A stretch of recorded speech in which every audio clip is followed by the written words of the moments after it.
சங்கீதம் 46. அலாமோத்தில் வாசிக்க கோராகின் புத்திரரில் உள்ள ராக தலைவனுக்கு ஒப்புவிக்கப்பட்ட பாட்டு.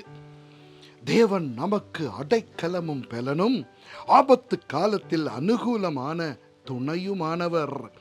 ஆகையால் பூமி நிலை மாறினாலும், மலைகள் நடுச்சமுத்திரத்தில் சாய்ந்து போனாலும், அதன் ஜலங்கள் கொந்தளித்து பொங்கி அதன் பெருக்கினால் பர்வதங்கள் அதிர்ந்தாலும் நாம் பயப்படோம். ஒரு நதியுண்டு, அதன் நீர்க்கால்கள் தேவனுடைய நகரத்தையும் உன்னதமானவர் வாசம் பண்ணும் பரிசுத்த ஸ்தலத்தையும் சந்தோஷிப்பிக்கும். தேவன் அதன் நடுவில் இருக்கிறார், அது அசையாது. அதிகாலையிலே தேவன் அதற்கு சகாயம் பண்ணுவார். ஜாதிகள் கொந்தளித்தது, ராஜ்யங்கள் தத்தளித்தது. அவர் தமது சத்தத்தை முழங்க பண்ணினார், பூமி உருகி போயிற்று. சேனைகளின் கர்த்தர் நம்மோடு இருக்கிறார்.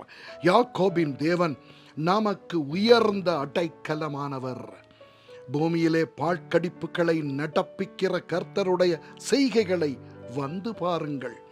அவர் பூமியின் கடைமுனை மட்டும் யுத்தங்களை ஓயப் பண்ணுகிறார். வில்லை ஒடித்து ஈட்டியை முறிக்கிறார். ரதங்களை நெருப்பினால் சுட்டெரிக்கிறார். நீங்கள் அமர்ந்திருந்து நானே தேவன் என்று அறிந்து கொள்ளுங்கள். ஜாதிகளுக்குள்ளே உயர்ந்திருப்பேன், பூமியிலே உயர்ந்திருப்பேன். சேனைகளின் கர்த்தர் நம்மோடு இருக்கிறார். யாக்கோபின் தேவன் நமக்கு உயர்ந்த அடைக்கலமானவர். ஆமென்.